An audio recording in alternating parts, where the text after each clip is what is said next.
ঈমানদার যারা তাদেরকে মুখাতিবান করে আল্লাহ রাব্বুল আলামিন বলেন উদখুলু ফিস সিলমি কাফা, তোমরা ইসলামের মধ্যে পরিপূর্ণভাবে প্রবেশ করো। একটু একটু প্রবেশ করলে হবে না, 50 হলে হবে না। বাইরে আমার বাংলাদেশের যে পরীক্ষা সিস্টেম, এখানে যদি পরীক্ষা কেউ এসএসসি কিংবা ইন্টারমিডিয়েট দিল, অন্য কোনো পরীক্ষা যদি দিল, তার মধ্যে একটা নিয়ম থাকে, বাংলায় যদি কেউ 33% নাম্বার পায় তাইলে কি পাস, ইংরেজিতে যদি কেউ 33 পায় তাইলে পাস, গণিতে যদি কেউ 33 পায় তাইলে পাস। এমনি করে সকল সাবজেক্টের মধ্যে যারা 33 পাস পাবে তারা পাস করবে। আবার আমাদের দেশের একটা নিয়ম আছে, যখন আমরা এই কন্ট্রোলার সেকশনে যোগাযোগ করি, খাতা যখন আমাদের হাতে তুলে দেওয়া হয়, তখন এই ছেলে যদি 28 নাম্বার পর্যন্ত ক্যারি করতে পারে, যদি রেকর্ড করতে পারে, তাইলেও আপনি দিয়ে দিবেন পাস। আমি বলি এই জন্য জাতির কপালে আজকাল শুধু বাস আর বাস। আমার মায়েরা গণিতে 33 পাইলে পাস, ইংলিশে 33 পাইলে পাস। ইসলাম এমন একটা জিনিস রে ভাই, এখানে কেউ 50% নাম্বার পাইলেও পাস করে না, 60% নাম্বার পাইলেও পাস করে না, 70 পাইলেও পাস করে না, 80% নাম্বার পাইলেও পাস করে না, এমনকি 99.999 নাম্বার পাইলেও কেউ পাস করে না। এই পরীক্ষার মধ্যে পাস করার জন্য নাম্বার পেতে হবে কত বলেন? 100। আর 100 পাস করতে পারেন আর না পারেন, অন্তত মেন্টাল যে টার্গেট, আমার চিন্তা ভাবনা, আমার যে ডেস্টিনেশন, সেটা থাকবে কি আমি যেন 100 মার্কের মধ্যে উত্তীর্ণ হতে পারি। এই মেন্টালিটি নিয়ে যারা চলে, তারা পারুক আর না পারুক 100% মানার চিন্তা যারা করে, তারা রবের নির্দেশকে পালন করে। রব কি নির্দেশ দিয়েছেন ভালো করে শুনুন। আল্লাহ বলেন উদখুলু ফিস সিলমি কাফা, তোমরা পূর্ণভাবে ইসলামের মধ্যে প্রবেশ করো। জোরে বলেন সুবহানাল্লাহ। তাইলে তো আপনি মুসলিম দাবি করতেছেন। এখন আমি আপনাকে কিছু ইন্টারভিউ জিজ্ঞেস করি, আসলেই কত পার্সেন্ট মার্কস আপনি পান দেখি না ভাইরা আমার। দেখবো, জিজ্ঞেস করব, কথা বলবেন, কথা একটু বলতে হবে, কথা না বললে বলা যাবে না। ভাইরা আমার, ওই প্রান্তে যারা আছেন, আমাদের চাইতে বিচক্ষণ লোক হয়তো বসে আছেন এদিক ওদিক। আমরা আপনাদের মতো অত জ্ঞানী নাও হতে পারি, কিন্তু আজকে দাওয়াত করে এই লাইনে যখন আমাদেরকে বসিয়েছেন, মনে করতেছি এই মুহূর্তের জন্য আমি আপনার ওস্তাদ। শুধু ওস্তাদ নয়, আপনারা শরীয়তের দৃষ্টিতে শরীয়তের রোগী, আর আমরা যারা এই প্রান্তে আছি তারা শরীয়তের ডাক্তার। কথা ঠিক আছে কিনা বলেন? একটু সমস্যা নাই, এইখানে যদি একজন লোক থাকেন তাও আমার কোনো দুঃখ নাই, আমি কথা বলবো ইনশাআল্লাহ, যদি আল্লাহ তৌফিক দেয়। আমার ভাইরা, তাইলে আমরা হলাম শরীয়তের ডাক্তার। এবার আপনি বলেন, আপনি যখন কোনো আপনার ছেলের গায়ে যখন জ্বর আসলো, আপনি ডাক্তারের কাছে নিয়ে যান, তাই না? ডাক্তার সাহেব, আমার ছেলের জ্বর ভালো হচ্ছে না, 2 দিন হয়ে গেল, কিছু ট্যাবলেট দিয়ে দেয়। ওর নাম কি? প্যারাসিটামল।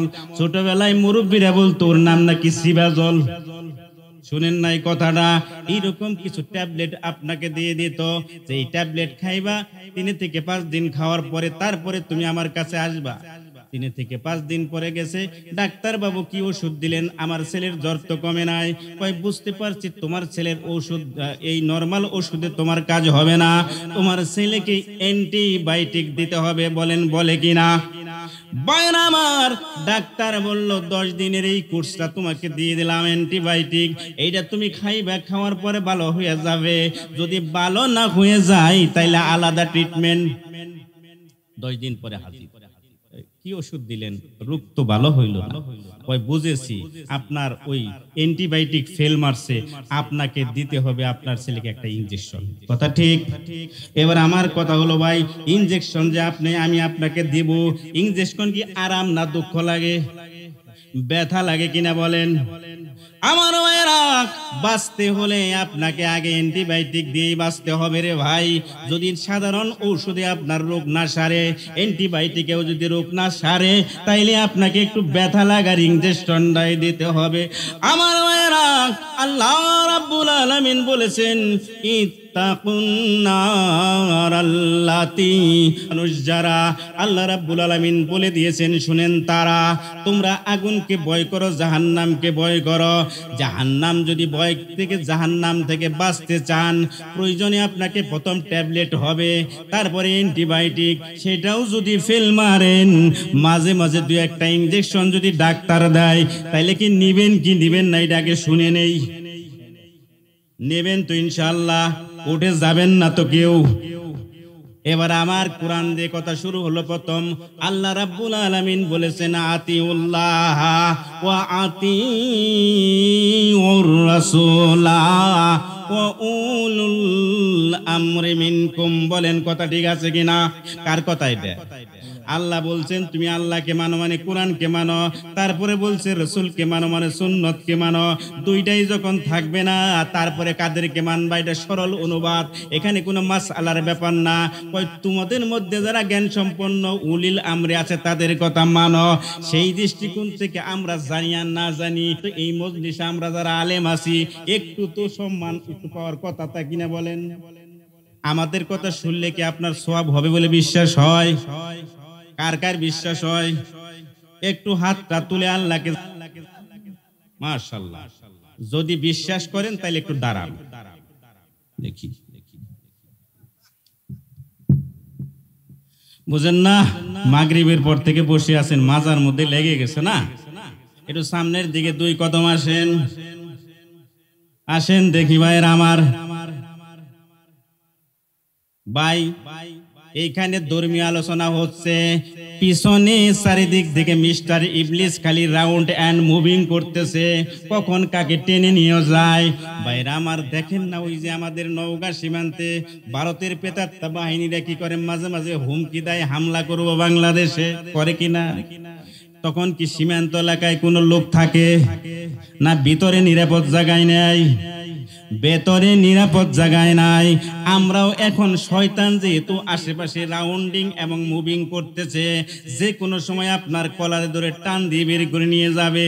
এই জন্য আপনাকে একটু ভেতরে আনলাম। মাইন্ড করেছেন? আচ্ছা, মাইন্ড করা যাবে না। বাইরে আমার আল্লাহ রাব্বুল আলামিন বলেছেন উদখুলু ফিস-সিলমি কাফা, পরিপূর্ণ ইসলামের মধ্যে প্রবেশ করো। এখন আমার প্রশ্ন হলো, ভাই আমি একটা হাদিস বলেছি, কথাটা খুব তাত্ত্বিক আলোচনা হবে, আমি কিন্তু হাই থটিং কথা বলবো, জানি না আপনারা কথাটা কেমন করে রিসিভ করবেন।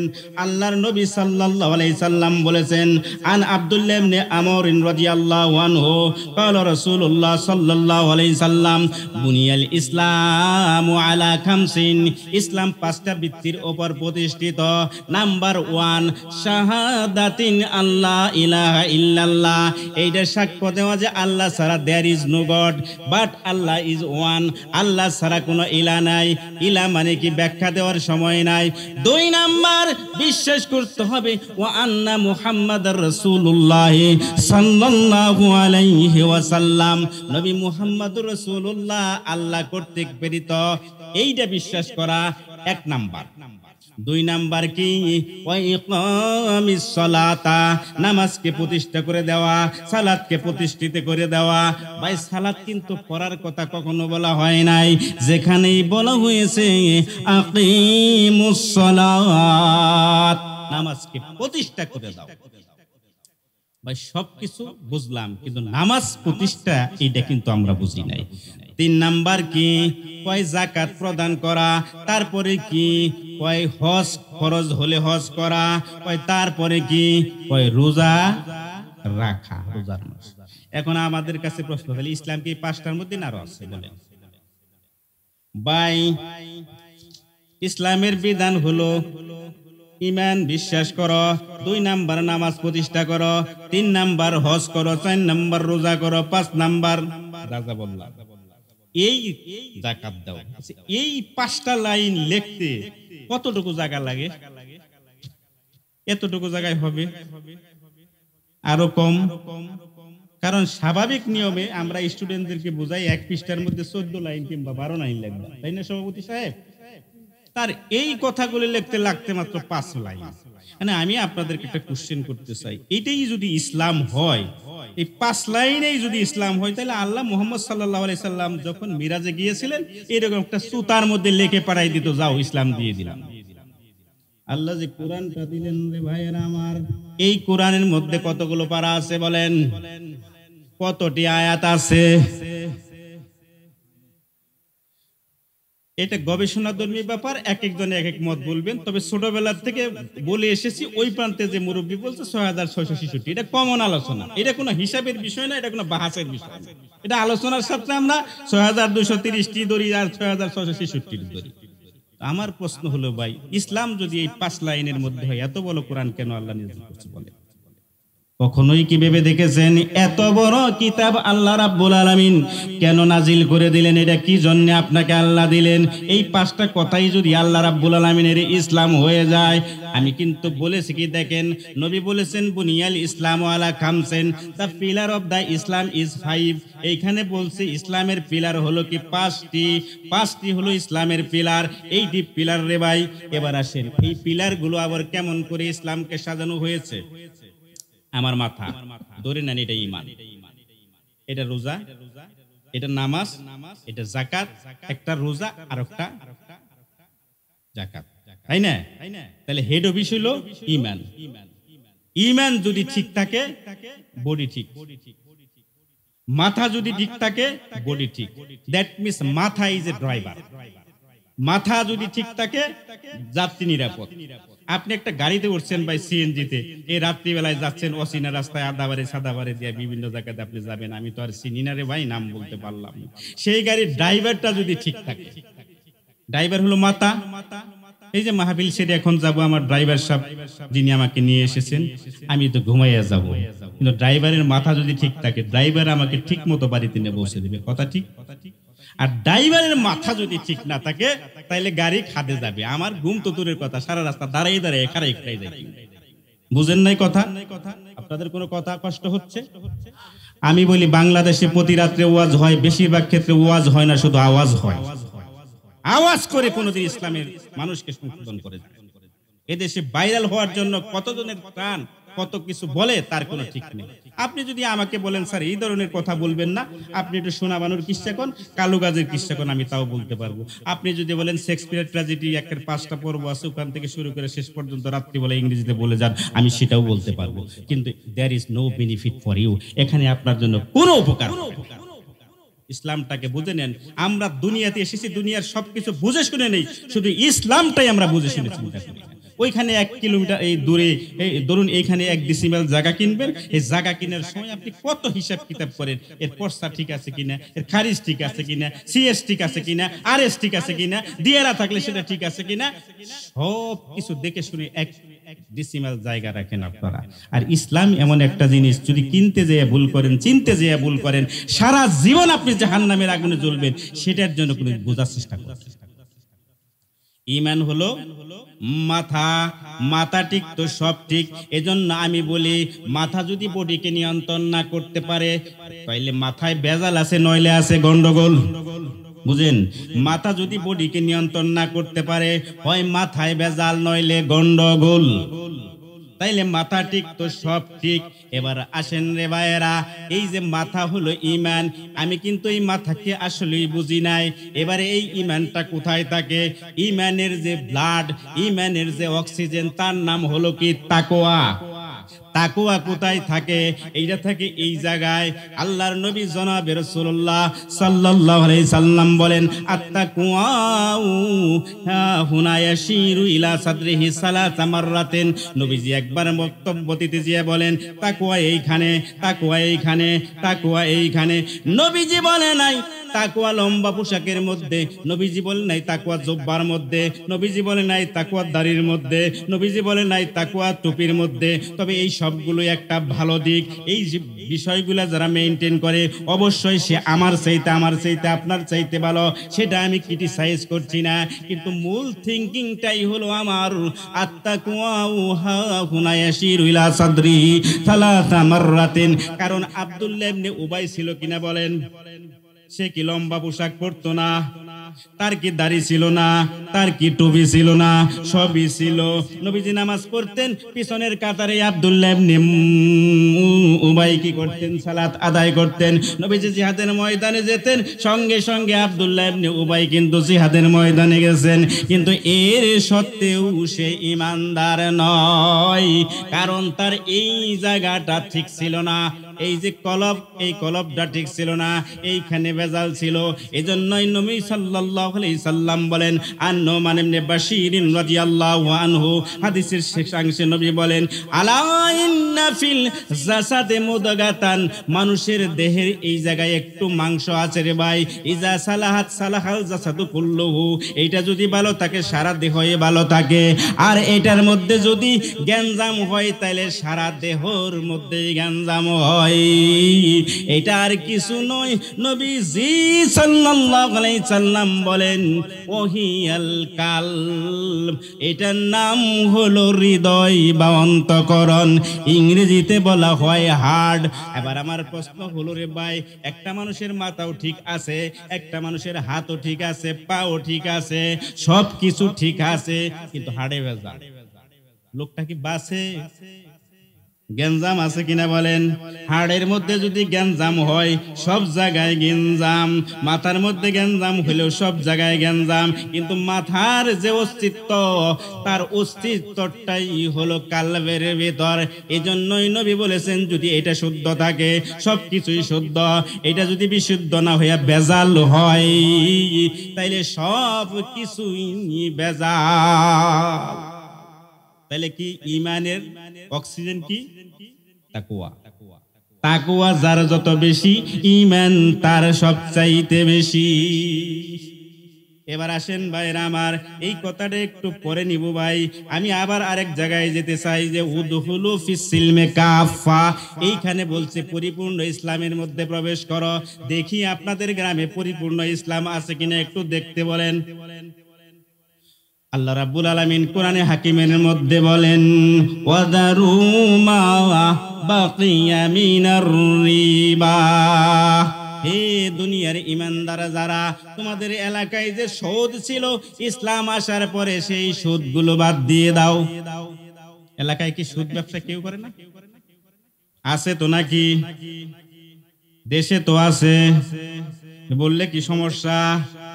না, সমস্যা হওয়ার কোনো কারণ নাই রে ভাই।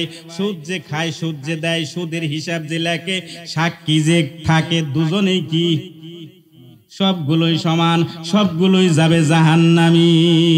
সুদ আছে তো এলাকায়, দেশে আছে তো, তাইলে পরিপূর্ণ ইসলাম এক নম্বরে একটা ফেল করলো, পরীক্ষায় ফেল। এবার আরেক জায়গায় হাত দেই, মাহফিলে কি মা বোনদের কোনো বসার ব্যবস্থা আছে? আছে, আছে। আল্লাহু আকবার। এটা তো গুরুত্বপূর্ণ প্রশ্ন রে ভাই। আল্লাহ রাব্বুল আলামিন বলেছেন, ওয়া আতুন নিসা সাদুকাতিহিন্না নিহলাতান, হে ঈমানদার যারা, তোমরা যারা মহিলাদেরকে বিয়ে করেছো, তাদের বিয়ের সময় যে দেনমোহর ধার্য করছিল সেটা তোমরা পেমেন্ট করে দাও। কার কথা? কে কে দেনমোহর পরিশোধ করছেন বলে? কয়জন করছেন দেনমোহর পরিশোধ? করেন নাই? হাত উঠবে না, আমি জানি বেশি হাত এই জায়গায় ওঠে না। বিয়ে করার সময় কি সিস্টেম আমাদের দেশে? ইসলাম বহির্ভূত একটা সিস্টেম। বিয়ে করার সময় কাবিন ধার্য করে কয় লাখ? কয় 9,99,999 টাকা। 9,99,999 টাকা দেনমোহর ধার্য করলো। বিয়ে পড়ানোর সময় যে বলে, এই শুনছনি মেয়েরে বলে, অমুকের ছেলে অমুক, অমুকের পোলা অমুক, অমুকের বেটা অমুক, 9,99,999 টাকা দেনমোহর ধার্য করে 9 টাকা বুঝাইয়া দিয়া তোমার স্ত্রী হিসাবে পেতে চায়, খালি কবুল করেন না? আমার ভাইয়েরা, দেনমোহর ধার্য করলেন, দিলেন না। আপনি যখন মরে যাবেন, মরার সময় দেখবেন কিছু লাশ আমাদের এলাকার চারিকা পায়ে যখন লাশ কাঁদে নেয়, বাইস্তারা বলে, চাচা তো মরে গেল, চাচির কাছে লাস্টের বিদায়টা নিয়ে আসি, বলে কিনা বলেন? যে বলে, চাচি, চাচারে বিদায় দাও, মাফ করে দিছো। এই মাফ সেই মাফ নয়। আমার ভাইয়েরা, নবী সাল্লাল্লাহু আলাইহি সাল্লাম বলেছেন সব গুনাহ মাফ হয়ে যাবে শহীদের। কিন্তু ঋণ থাকলে তা মাপ হবে না। আপনি দেখবেন আমাদের এলাকায় জানাজা হয়, জানাজার মধ্যে দাঁড়ায় দাঁড়ায় বলে, ও চাচা, ও খালু জান, কাকু জান যারা আছেন, আমার বাবা মরে গেছে, কেউ যদি কারো কাছে কোনো পানা দানা থাকেন তাইলে আমাদের কাছে বলেন, পেমেন্ট করে দিই।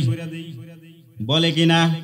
এবার আমার কথা হলো রে ভাই, 20 বছর আগে আপনার বাবা 500 টাকা মারিং দিয়ে দিয়েছিল, মাইরা কাইটা নিয়ে গেছিল। এই ভদ্রলোকের 20 বছর আগের 500 টাকা এখন কত টাকা?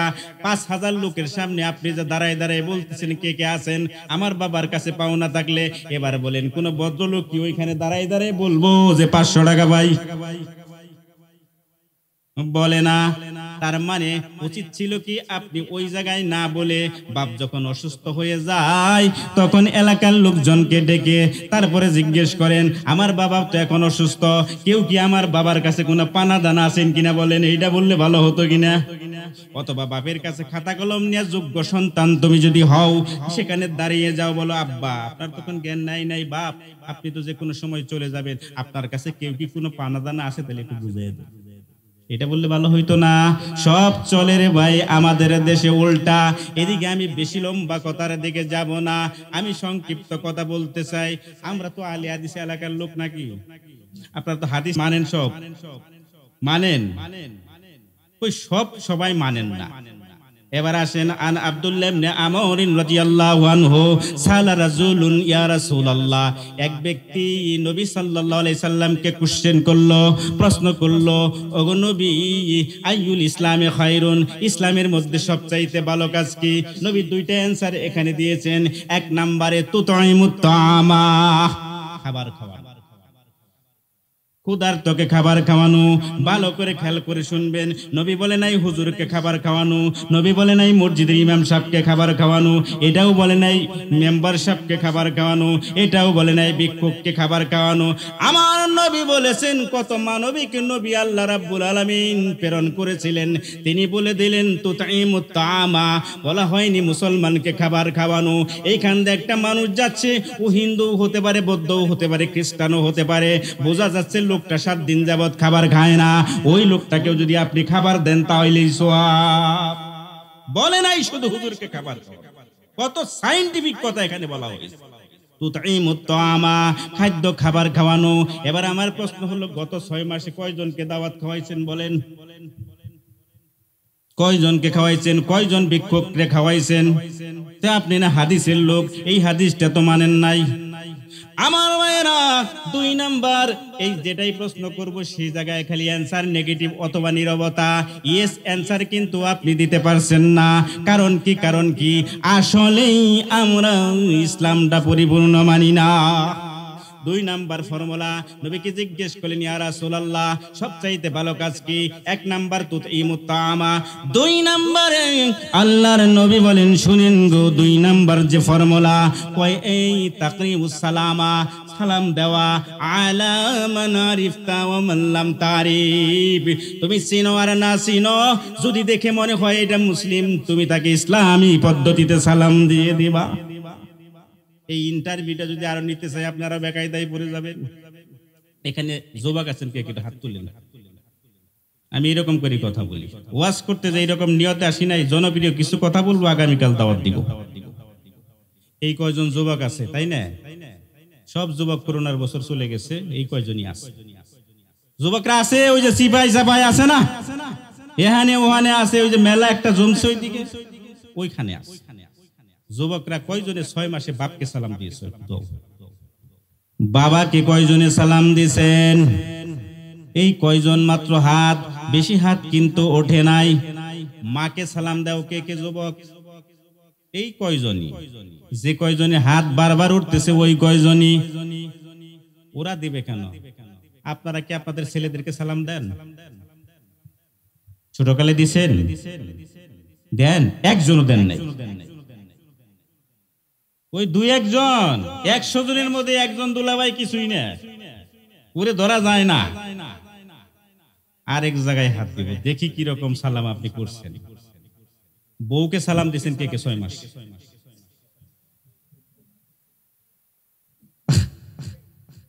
ওই যে মাইনরিটি, নট মেজরিটি, মাইনর, একেবারে ফিউ, নট এ ফিউ। একেবারে ফিউ, অল্প।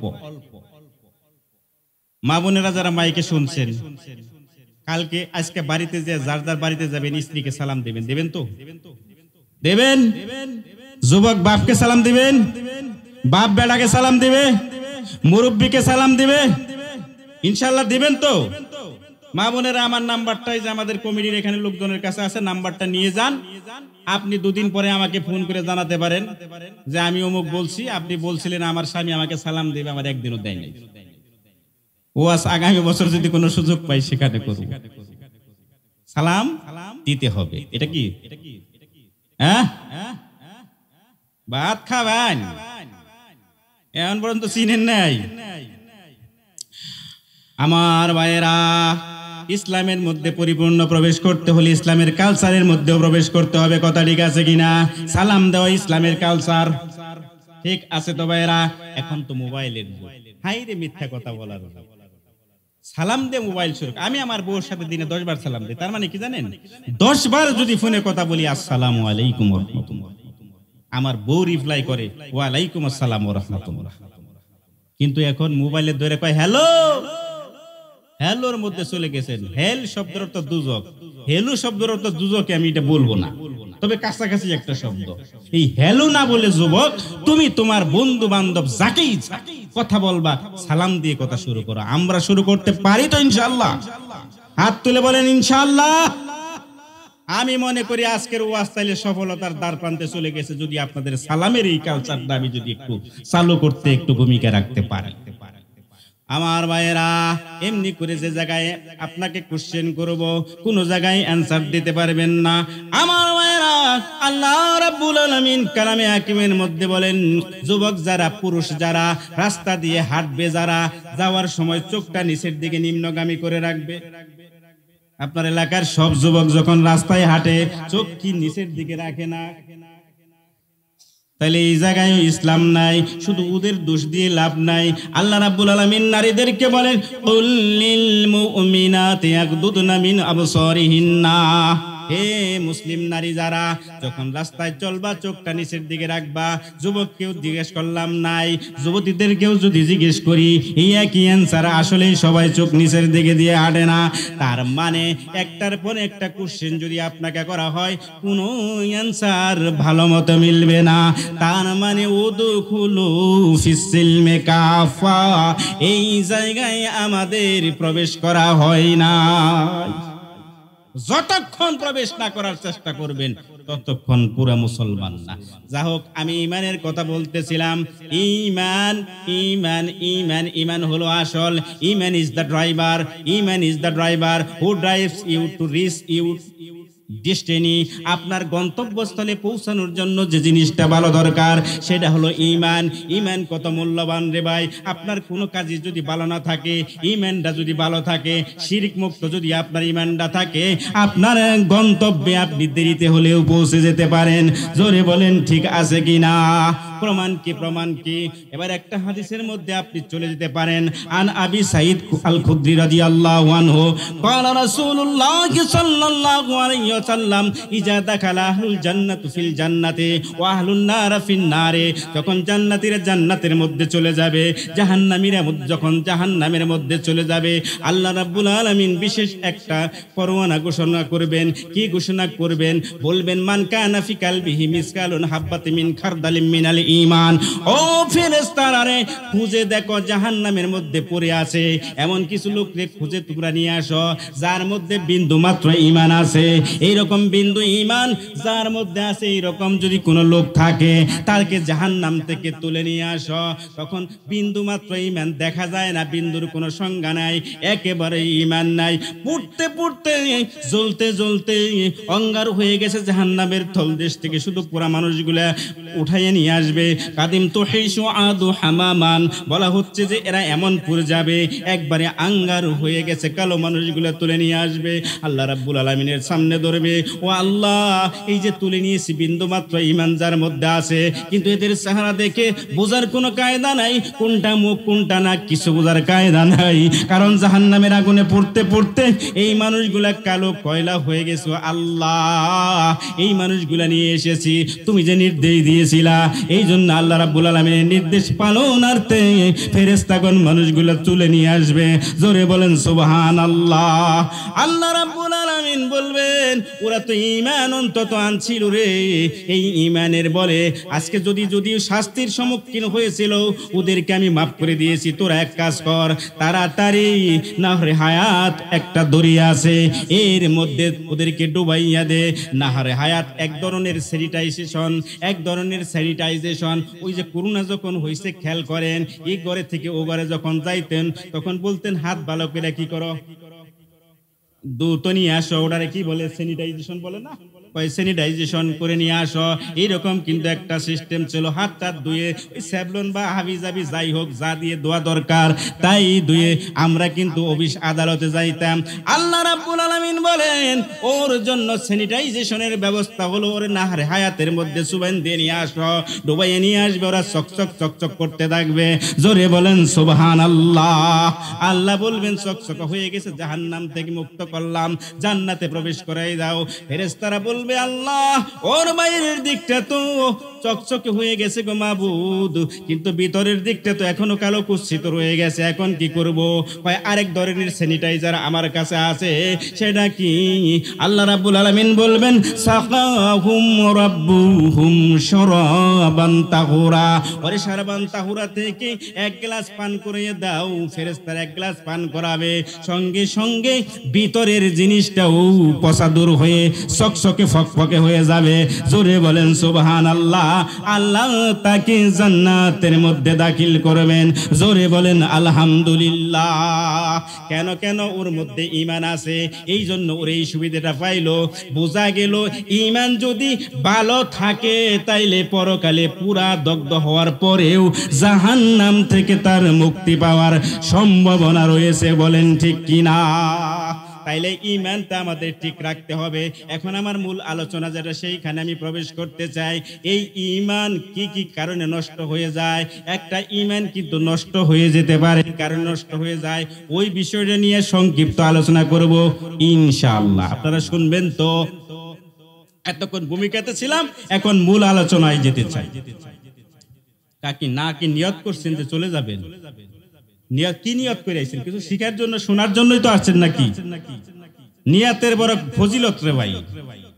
হাদাসানা হুমায়দি আব্দুল্লাহ ইবনে জুবাইর, হাদাসানা সুফিয়ান কালা হাদাসানা ইয়াহইয়া ইবনে সাঈদ আল আনসারী। গুরুত্বপূর্ণ একটা হাদিস, বুখারী শরীফের প্রথমে এই হাদিসটা আল্লাহর নবী সাল্লাল্লাহু আলাইহি সাল্লাম বলেছেন, এই কথাগুলো নিয়ে আসছেন। তিনি বলেছেন আখবারনি মুহাম্মদ ইবনে ইব্রাহিম ইন্নাহু সামিআ আল-কামা ইবনে আবি আক্কাস আল্লাইসি ইয়াকুলু সামিতু উমর ইবনে আল-খাত্তাব রাদিয়াল্লাহু আলাল মিম্বার। আল্লাহর নবীর সাহাবী উমর ইবনে আল-খাত্তাব রাদিয়াল্লাহু বলেন আমি নবী সাল্লাল্লাহু আলাইহি সাল্লামকে বলতে শুনেছি মসজিদের মিম্বারের উপরে তিনি দাঁড়িয়ে বলেছেন ইন্নামাল আমালু বিন্নিয়াত, মানুষের কর্ম পরিধি নির্ধারিত হয় তার নিয়ত গুণে। ফামান কানাত হিজরাতুহু ইলা দুনিয়া ইউসিবুহা, বাঙ্গা বলছি কারণ লম্বা বলার সময় নাই। ফামান কানাত হিজরাতুহু ইলা দুনিয়া ইউসিবুহা, যে ব্যক্তি দুনিয়াকে পাওয়ার জন্য হিজরত করে সে তার হিজরতটা ওদিকেই যাবে। আর যে ব্যক্তি কোন মহিলাকে বিয়ে করার জন্য হিজরত করে তার হিজরতটা ওদিকেই যাবে। এইটা একটা ব্যাখ্যা না দিলে বুঝবেন না এটা প্রেক্ষাপটটা কি। নবী সাল্লাল্লাহু আলাইহি সাল্লামকে যখন আল্লাহ রাব্বুল আলামিন বললেন তুমি মুসলমানদেরকে নিয়ে মক্কা থেকে মদিনার দিকে আস্তে আস্তে হিজরত করো গো নবী, নবীজি নির্দেশ দিলেন যারা যেখানে আসো সবাই মক্কা থেকে মদিনার দিকে হিজরত করো। সবাই চলে যাচ্ছে। যে দলে মানুষগুলো মক্কা থেকে মদিনায় চলে যায় ওই দলের মধ্যে একজন মহিলা ছিল, তার নাম ছিল উম্মে কায়েস, অন্য কোনো নামও থাকতে পারে। এই মহিলাটা দেখতে যাই হোক না কেন তার একটা ডার্লিং ছিল, তার একটা প্রেমিক ছিল। ওই প্রেমিক ভদ্রলোক চিন্তা ভাবনা করে আমি যে মদিনায় যাব দেখি আমার ডার্লিং যায় কিনা, ও যদি যায় তাইলে আমি যাব, খালি ফলো করে দূরে থেকে দেখি উম্মে কায়েস যায় কিনা। কিছুক্ষণ পরে দেখা গেল উম্মে কায়েস মক্কা থেকে মদিনার দিকে চলে যায়। এই তার ডার্লিং 20টার প্রেমিকও তার পিছনে পিছনে মক্কা থেকে মদিনায় চলে যায়। নবীজি বুঝতে পারছেন এটা আল্লাহকে এবং রাসূলকে খুশি করার জন্য হিজরত করে নাই, বরং এই লোকটা হিজরত করেছে মহিলাকে পাওয়ার জন্য। এজন্য নবী এই হাদিসটা বর্ণনা করেন। তাইলে হিজরত কি? হিজরত করলেন কি জন্যে? আল্লাহকে খুশি করার জন্য নয়, রসুলকে খুশি করার জন্য নয়, মানুষকে পাওয়ার জন্য হিজরত করেন। এই জন্যে আল্লাহর নবী বলেন, ফামান কানাত হিজরাতুহু ইলা দুনিয়া ইউসিবুহা আও ইলা ইমরাতিন আনকিহুহা ফাহিজরাতুহু ইলা মা হাজারা ইলাই। উপর ছিল মক্কা থেকে মদিনায় হিজরত করতে একজনকে বিয়ে করার জন্য, তাই না? তার হিজরতটা ওইদিকে। আপনারা যারা আজকে এখানে আসছেন কিছু শেখা বা শোনার নিয়তে আসছেন না খিচুড়ি খাওয়ার নিয়তে আসছেন? খিচুড়ি খাওয়ার জন্য। কেউ যদি খিচুড়ি খাওয়ার জন্য আসেন খিচুড়ি পাবেন, আর যদি কেউ হিদায়াতের জন্য আসেন হিদায়াতও পাবেন। ভাই নিয়ত বড় ডেঞ্জারাস এবং গুরুত্বপূর্ণ জিনিস। আপনি বলেন তো, আপনারা বেশি ওয়াজ শুনেন না মাইকালায় বেশি ওয়াজ শুনেন? কোন মাইকালারে দেখছেন যে নামাজ পড়ে? এই মাইকালা, ওই মিয়া উঠো। হ্যাঁ, কোন মাইকালারে দেখছেন তাহাজ্জুদ নামাজ পড়ে, 5 ওয়াক্ত নামাজ পড়ে? ওর উদ্দেশ্য আমি মাহফিলে যাব, 10টা 12টা 1টা পর্যন্ত থাকবো, 1000 5 3000 2000 10,000 টাকা দিব নিয়ে এসে বলবো। এই জন্য কোন মাইকালা কোনদিন নামাজি হয়। তাহলে হিজরত নিয়ত যেরকম সবারও নিয়ত ওই রকম। নিয়ত যার সঠিক, কাজ তার সঠিক, তার ঈমান হবে সঠিক, সে যাবে জান্নাত। সবাই বলেন ইনশাআল্লাহ। বাইরা আমার, এবার বলতেছি কি কি কারণে ঈমান ভঙ্গ হয়ে যায়। সভাপতি সাহেব ভালো ওয়াজ জানে, আমার ওয়াজটাও ভালো জানে, আপনারাও মাঝে মাঝে ওয়াজটা শুনছেন, তাতে কোনো সন্দেহ নাই। কিন্তু এক এক জনের মুখে এক এক রঙের কথা, এক একজন এক এক ভাবে আপনাকে বোঝাবে। এই জন্যই মূলত এই মাজলিসগুলা করা হয়। ওয়াজ আপনি বাড়িতে যদি বাবিজানের সামনে আপনাকে দাঁড় করাইয়া দেই, আপনার সন্তানরে যদি দর্শক বানাইয়া দেই, যদি বলি মাইক লাগবে না, 3 4 5 ঘন্টা আপনি ঠিকই ওয়াজ করতে পারবেন। কারণ ওয়াজ তো আপনি কম শুনেন না, ওই একই কথা আমরাই বলি, কিন্তু একটু ঘুরে ঘুরে এক একজনের বক্তব্য এক এক মোশনে হয়। দেখি কোনটাই আপনার কাজ। 3টা ঈমান ভঙ্গের কারণ। 1 শিরক, 2 নেফাক, 3 কুফর। অথবা উল্টাইয়া বলেন, 1 কুফরি করলে ঈমান থাকবে না, 2 শিরক করলে ঈমান থাকবে না, 3 নেফাক করলে ঈমান থাকবে না। কিন্তু আমি একটা ক্লাসিফিকেশন করে দেখেছি, শিরকের নেতৃত্ব দেয় মুশরিক যে তিনি, কাফিরের নেতৃত্ব দেয় কাফির যে তিনি, কুফরির নেতৃত্ব দেয়, আর নেফাকের নেতৃত্ব দেয় মুনাফিক যিনি তিনি। কিন্তু আমার মতে সলফি সালিহিনদের মতে আরেকটা জিনিস আছে আমাদের সমাজ জামাতে, যা করলে ঈমান ঠিক থাকে না, ঈমান নষ্ট হয়ে যায়, সেটা হলো কি বিদআত। আর বেদাতের নেতৃত্ব কোনো মুশরিক দেয় না, কোনো কাফের দেয় না, এইটার নেতৃত্ব দেয় মসজিদের ইমাম সাহেব। আপনারা এক হবেন কিনা আমি জানি, ঠিক আছে না? ইমাম সাহেবরা জানে যে মানুষ মারা যাওয়ার পর 3 দিন পরে দাওয়াত, ঠিক না? লম্বা করে মুনাজাত দেয়, ঠিক না? জানে বকশিশ পাওয়া যায়। আমার বাবা মারা গেছে গত সোমবারে, আমি এতিম হয়ে গেছি। আমার বাড়িতে এসেও কিছু লোক বলে, সাহস কত বড়, হয়তো 3 দিন পরে একটা দাওয়াত খাওয়ানো যাবে না? সমাজটা কোথায় আছে বুঝে? আমাদের বাড়িতে মাই ফাদার হ্যাড 5% সান, 5 সন্তান, 4 জন আলেম। আমরা একটা খেজুরের ডাল পর্যন্ত গাড়ি নিয়ে করে দিই। সেইখানে এসে এই কথা বলে যে কই 4টা গাড়লেন না? আর এটা কোন সিভিল লোকে বলে নাই, লম্বা টুপি, লম্বা দাড়ি, লম্বা পাঞ্জাবি পরা লোকগুলা কানে কানে কয়। বিদআতের নেতৃত্ব কারা দেয়? আলেমরা দেয়। ও ওয়াজ আমি আজকে করব না, আমার ওয়াজ 3টার মধ্যে থাকবে ইনশাআল্লাহ। এখন আপনারা বলেন, আপনার এলাকা সম্পর্কে আমার ধারণা নেই, কোন বিষয়ে কথা বললে ভালো হবে, শিরকের না কুফর না নেফাক, সেটা আমি বলি। যদি একটু নির্ধারণ করে দেন তাহলে বেশি ভালো হয়। আচ্ছা, শিরক সম্পর্কে বলবো, তবে নেফাকি তো এলাকায় আছে নাকি? এবার বলেন মুনাফিকের আলামত কয়টা? সরাসরি ওয়াজের মধ্যে চলে যাব। আন আব্দুল্লাহ ইবনে উমর রাদিয়াল্লাহু আন আব্দুল্লাহ ইবনে আমর রাদিয়াল্লাহু আনহুমা, আল্লাহর নবী জনাবে রাসূলুল্লাহ সাল্লাল্লাহু আলাইহি সাল্লাম বলেন, মান কানা আরবাউন মান কুন্না ফিহি কানা মুনাফিকান খালিসান। চারটা দোষ যার মধ্যে আছে এইটা খাঁটি মুনাফিক। তার মধ্যে যদি একটা দোষ যদি থেকে থাকে, যতক্ষণ পর্যন্ত পরিত্যাগ না করব ততক্ষণ পর্যন্ত তার মধ্যে নেফাকের স্বভাব থেকে যায়। কে বলেছেন বলেন? নবী মুহাম্মদুর রাসূলুল্লাহ সাল্লাল্লাহু আলাইহি সাল্লাম। কি সেই গুণগুলা, কি সেই দোষগুলা দেখি আমাদের মধ্যে আসেনি? আল্লাহর নবী বলেন, ইজাউ তুমিনা ফাখানা, যখন তার কাছে কোনো কিছু আমানত রাখা হয় তখন সে খেয়ানত করে। মসজিদের টাকা সবগুলা জমা রাখছে মসজিদ কমিটির ক্যাশিয়ারের কাছে। আগামী মঙ্গলবারে কইছে 2 লাখ টাকা যে মাহফিলের মধ্যে উঠলো, দাও না টাকাটা, দেখি কি অবস্থা। কয় 3 দিন পরে নেন, 3 দিন পরে গেছে, কয় 4 দিন পরে নেন। কারণ কি? কারণ কি?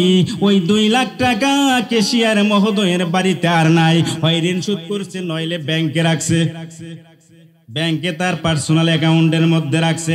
আমি অত কিছু বুঝি না রে ভাই। 1 নাম্বার আমানত দরকার। আপনার কাছে কেউ 20 খান টাকা দিল, 2টা 10 টাকার নোট, আগামী মঙ্গলবারে ভাই আমাকে ব্যাগ দিও। আগামী মঙ্গলবারে ওই 10 টাকা 20 টাকা যদি তুমি ফেরত দিতে পারো রে মুসলমান, তাইলে তুমি হলে 1 নাম্বারের আমানতদার। যা রাখছে তা তুমি ফেরত দেবা, এইটাই হলো তোমার আমানত। আমরা দুনিয়াতে শুধু এই টাকা পয়সার আমানত গুলাই বুঝি, কিন্তু আমানত বলতে বেসিক্যালি শুধু এইটুকুর মধ্যে নয়। আল্লাহ রাব্বুল আলামিন যে দুনিয়াতে যা দিয়ে পাঠাইছে, যা আপনাকে দিল, সবগুলোই হলো আমানত। বাইরা আমার, সংক্ষেপে কথা বলতে হবে, লম্বা কথা বলার সুযোগ নেই। আস্তে আস্তে রাত্রি কিন্তু গভীর হয়ে যাবে। অত বেশি কথা বলার ধৈর্য কিন্তু আমাদের কারো মধ্যে থাকবে না। 2 নাম্বারের মধ্যে কি? 2 নাম্বারের মধ্যে হলো ইজা আহাদা গাদা, এই আহাদা খালাফা, যখন সে ওয়াদা করে ওয়াদা খেলাপ করে, এগুলা আপনারা বুঝেন। 3 নাম্বারের কি রে ভাই? যখন সে কথা বলে মিথ্যা কথা বলে।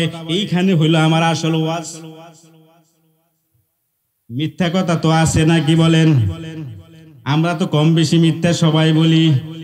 হলফ করে বলতে পারবো না যে আমরা মিথ্যা কথা বলি না, কিন্তু মিথ্যা যিনি বলে তার মধ্যে কি মুনাফিকির স্বভাব রয়ে গেছে। এই লোকটা হলো মুনাফিক। এবার বলেন তো সবচাইতে মিথ্যা কথা বেশি কি বলে বাংলাদেশে? দেখি ইন্টারভিউ বলেন। সবচাইতে বেশি মিথ্যা কথা বলে মসজিদের ইমাম সাহেব। আর ইমাম সাহেব বেশি মিথ্যা কথা বলে। ইমাম সাহেব যদি সব কথাই সত্য বলতো তাহলে তো আপনারা সবই মানতেন। কই মানতে তো দেখি না। আল্লাহর নবী বলেছেন, ইয়াকুম ওয়াল কিযবা, তোমরা মিথ্যা বলা থেকে নিজেকে বিরত রাখো। শুনো গো, ইন্নাল কিযবা ইয়াহদি ইলাল ফুজুর, মিথ্যা মানুষকে পাপের দিকে নিয়ে যায়। রাত 12টা বেজে গেছে, 12টার পর নতুন বিবাহিত বউকে ঘরের ভিতর রাইখা তারপরে প্রতিদিন ছাদের উপরে যে কার লগে জানি কথা কয়। বউ একদিন জিজ্ঞেস করে, ব্যাপার গো স্বামী দন, তুমি কার সাথে কথা বলো? কয় না, ব্যবসায়িক ক্লায়েন্টের সাথে কথা বলি, পার্টনারের সাথে কথা বলি। বউ কয়, একদিন নয়, ব্যবসায়িক পার্টনারের সাথেই তুমি কথা বলতাছ। আবার দেখে দ্বিতীয় দিন, তৃতীয় দিনও এই কাজ, পঞ্চম দিনই এই কাজ। না না না, প্রতিদিনই উনি রাত 12টার পর কার সাথে জানি কথা বলে।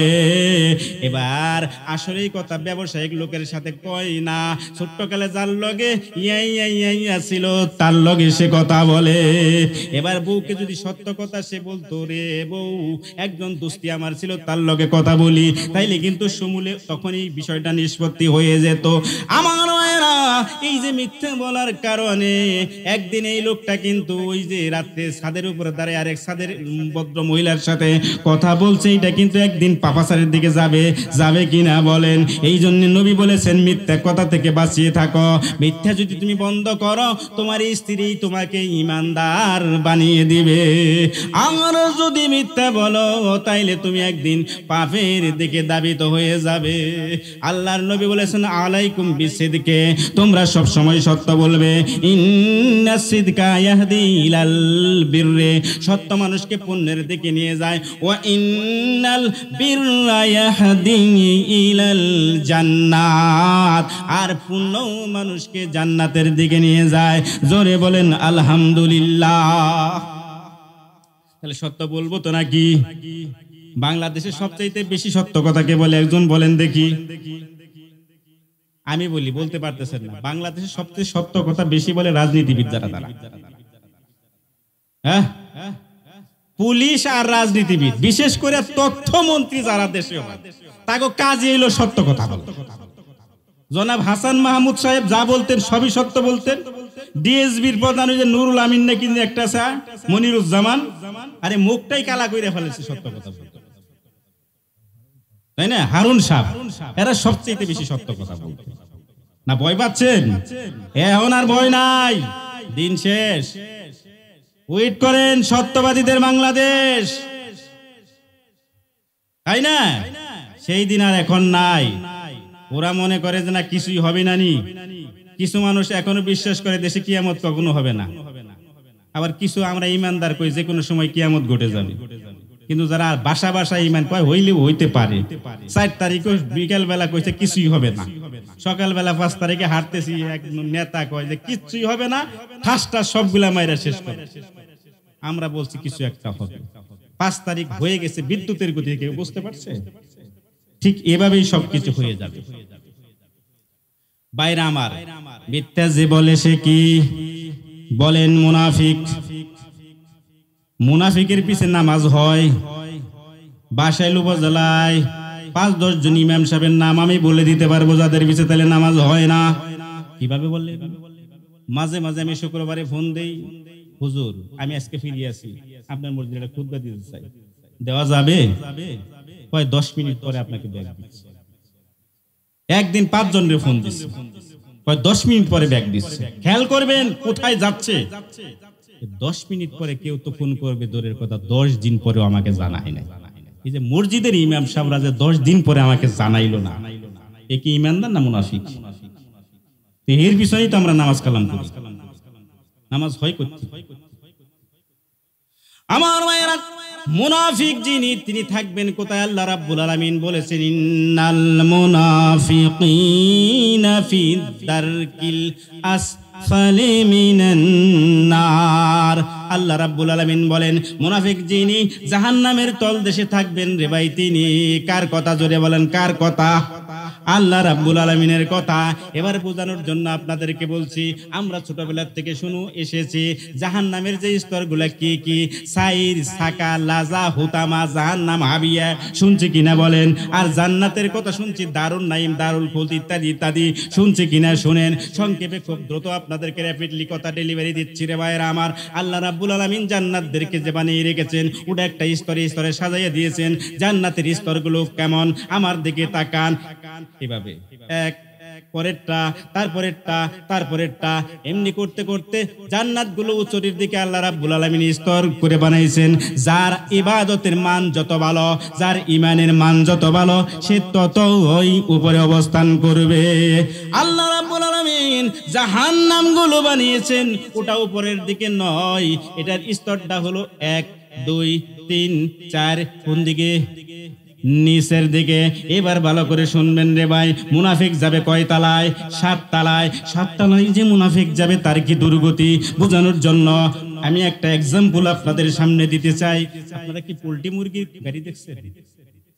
পোল্ট্রি মুরগির গাড়ি 3 তালা, 5 তালা, 7 তালা থাকে কিনা ভাই বলেন?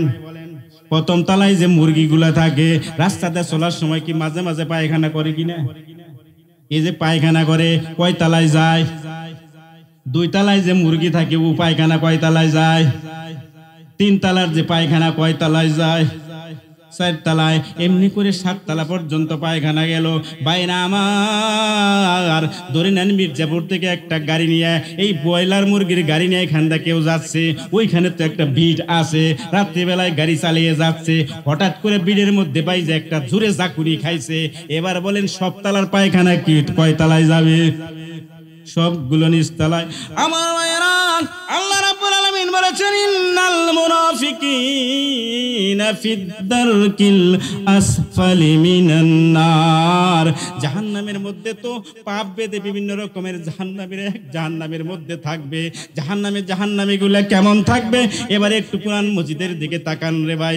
বলেন ইন্নাল্লাযীনা কাফারু বিআয়াতিনা সাউফা নুসলিহিম নারা কুল্লামা নাজিজাত জুলুদুহুম বাদদালনাহুম জুলুদান গায়রাহা। ভালো করে খেয়াল করে শুনেন, আল্লাহ রাব্বুল আলামিন বলেন যারা আমার বিধানসমূহকে অস্বীকার করেছে, আমার বিধানসমূহকে অস্বীকার করেছে, তাদের অবস্থান কি হবে? তাদেরকে আমি অচিরেই জাহান্নামের মধ্যে প্রবেশ করাবো। জোরে বলেন নাউজুবিল্লাহ।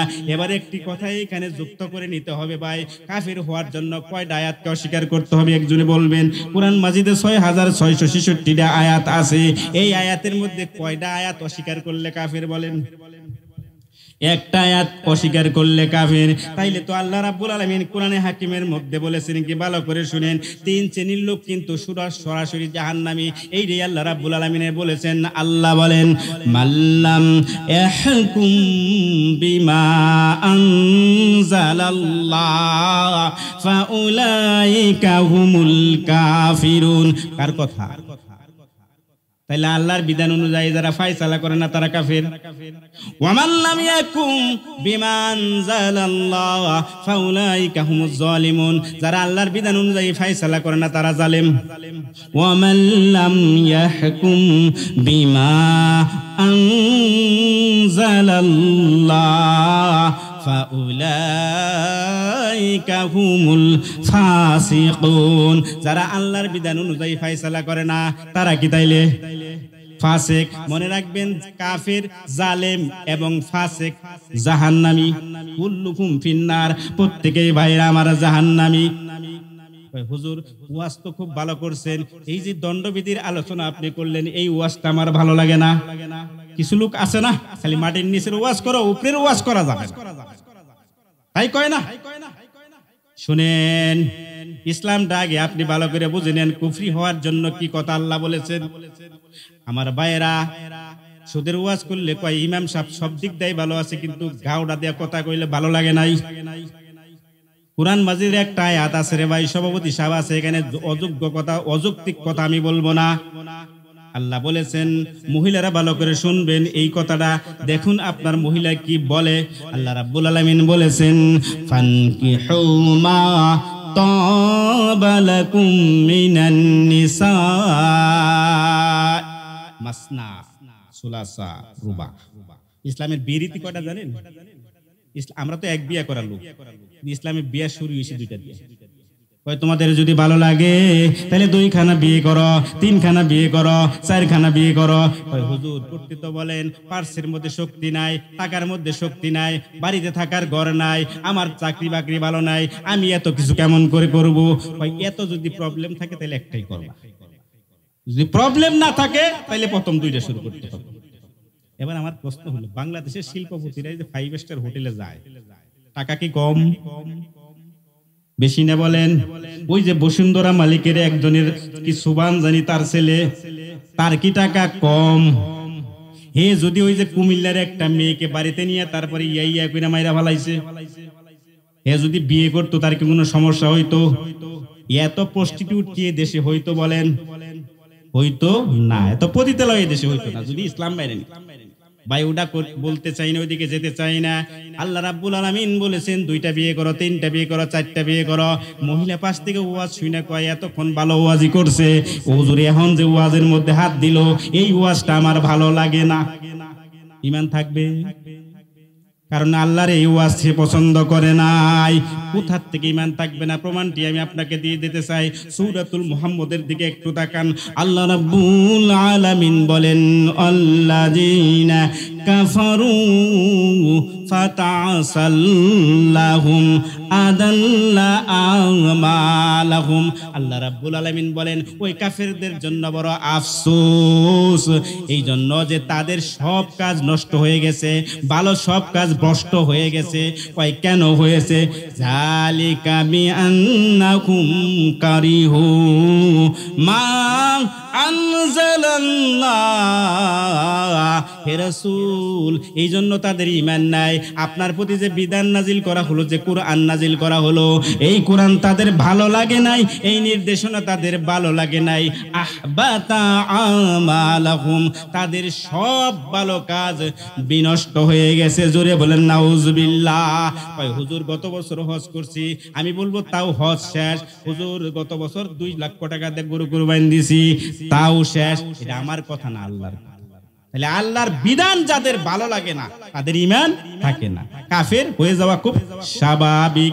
এবার আসেন ভাইরা আমার, আল্লাহ রাব্বুল আলামিন বলেন ইন্নাল্লাযীনা কাফারু বিআয়াতিনা সাউফা নুসলিহিম নারা।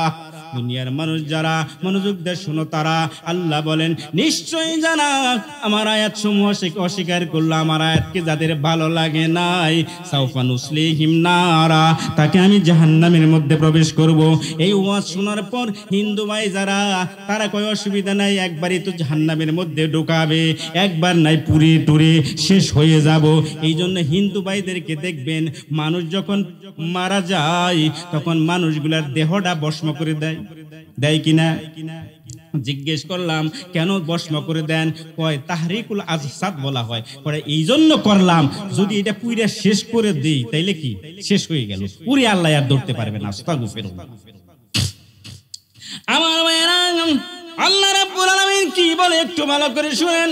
আল্লাহ বলেন শোনো দুনিয়ার মানুষ, জাহান্নামের মধ্যে যে একবার যাবে সে শেষ হবে না। আন আবি হুরায়রা রাদিয়াল্লাহু আনহু قال قال رسول الله صلى الله عليه وسلم اذا دخل اهل الجنه الى الجنه والنار الى النار। জান্নাতীরা যখন জান্নাতের মধ্যে ঢুকে যাবে, জাহান্নামীরা যখন জাহান্নামের মধ্যে ঢুকে যাবে, ফাজিয়াল মাউতা বাইনা জাহান্নাম জান্নাত ওয়াল জাহান্নাম, জান্নাত এবং জাহান্নামের মধ্যে মরণকে আল্লাহ রাব্বুল আলামিন হাজির করবে। হাজির করে জান্নাতীদেরকে ডেকে বলবে, ও জান্নাতীরা শোনো, এই যে তোমাদের মরণটাকে জবাই করে দিলাম, তোমাদের আর কোনো মরণ হবে না, তোমার আর কোনো টেনশন নাই। জান্নাতে যারা থাকবা ওখানে সারা জনম জনম তুমি থাকবা। জাহান্নামের মধ্যে যখন তারা যাবা, জাহান্নামের মধ্যে জনম জনম থাকবা, তোমাদের আর কোনো মরণ নাই। যে দুজকে যাবে দুজকের মধ্যেই সে অনন্তকাল অবস্থান করবে রে ভাইরা। সেই দুজকের মধ্যে কেমন থাকবে? সে মনে করতেছে আমি মরে পড়ে শেষ হয়ে যাব, চামড়া পড়ে শেষ হয়ে যাব। আল্লাহ রাব্বুল আলামিন বলেন না না, শুনো তোমার শাস্তিটা কেমন হবে। কুল্লামা নাজিজাত জুলুদুহুম বাদদালনাহুম জুলুদান গায়রাহা, যখন তোমার চামড়াটা পুড়ে যাবে আমি আল্লাহ রাব্বুল আলামিন সঙ্গে সঙ্গে তোমার নতুন চামড়া গজাইয়া দিব।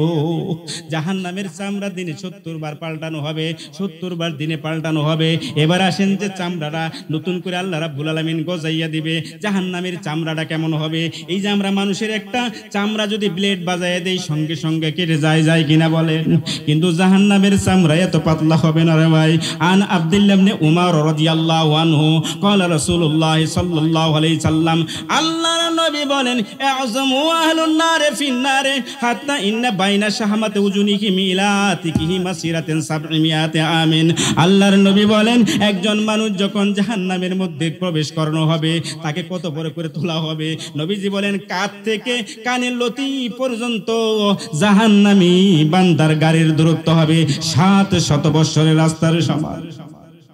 আল্লাহর নবী বলেন ওয়া ইন্না গিলাজা জিলদিহি 70 দিরান, একজন জাহান্নামের চামড়া হবে 70 গজ মোটা, জাহান্নামের চামড়াটা হবে 70 গজ মোটা। আরো বিশুদ্ধ হাদিস বলে দেয় জাহান্নামী মানুষের চামড়াটা হবে 42 গজ মোটা। ওয়া ইন্না জিরসুহু মিসলুল উহুদ, নবীজি বলেছেন জাহান্নামে যে মানুষটা যাবে তার দাঁতটা হবে উহুদ পাহাড়ের সমতুল্য বড়।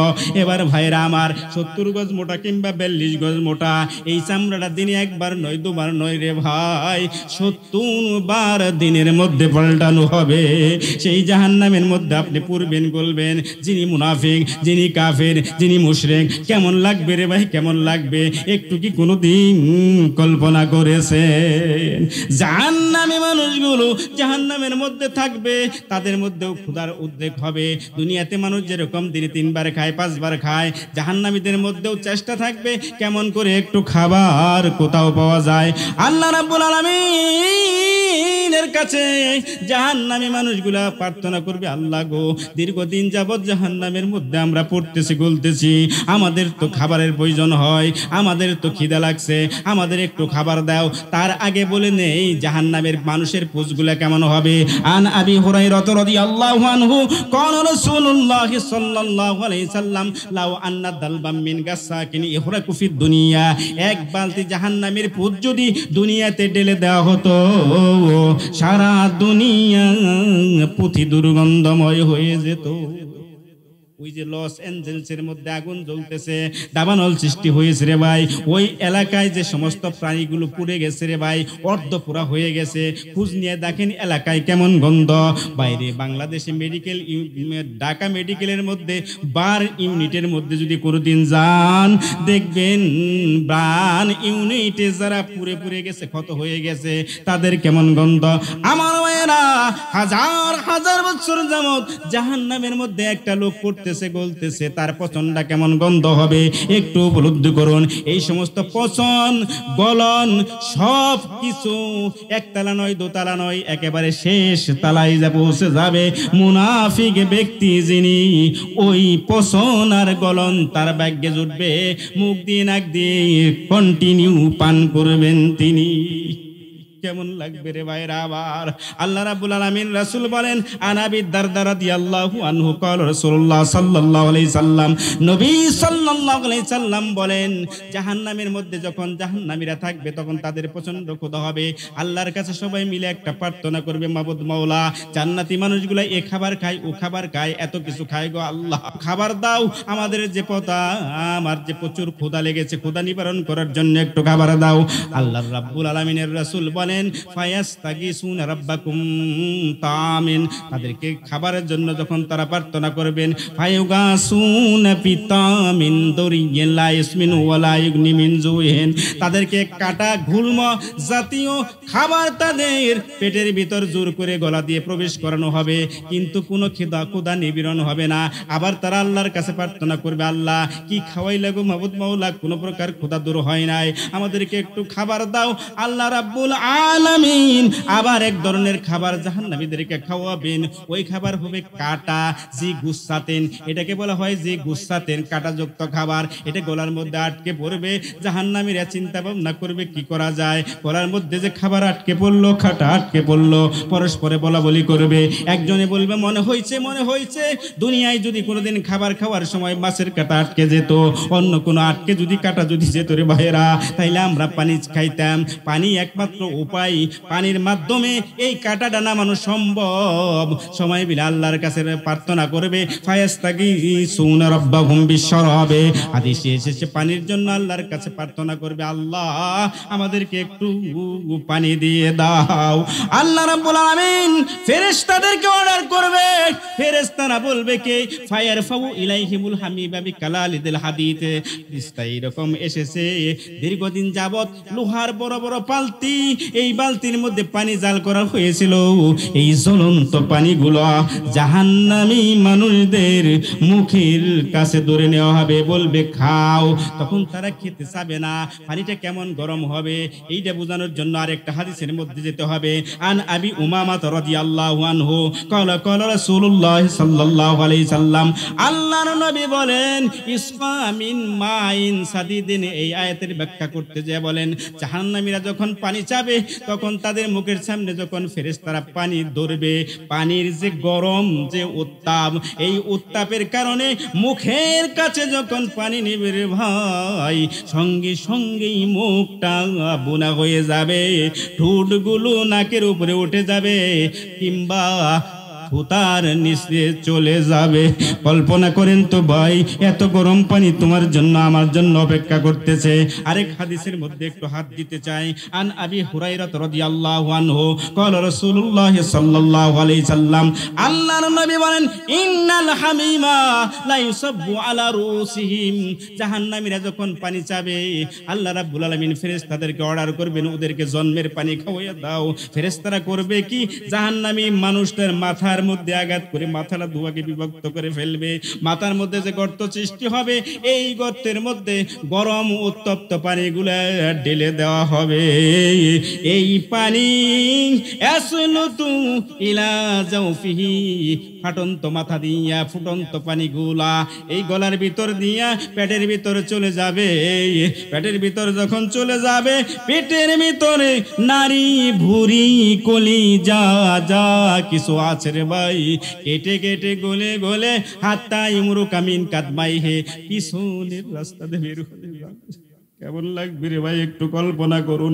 নারী বুড়ি যদি পেছনের রাস্তাতে বের হয়ে যায়, জাহান্নামী মানুষটা চলতে থাকবে, আর পেছনের রাস্তাতে নারী বুড়িগুলো রাস্তার পিছনে পিছনে তার সাথে চলতে থাকবে। কেমন গরম, কেমন গরম। নবী বলেছেন, একের পরে এক তাদেরকে এইভাবেই শাস্তি দেওয়া হবে। এটা আর কোথাও নয়, জাহান্নামের মধ্যে যারা যাবে তাদের জন্য এই শাস্তিটা দেওয়া হবে।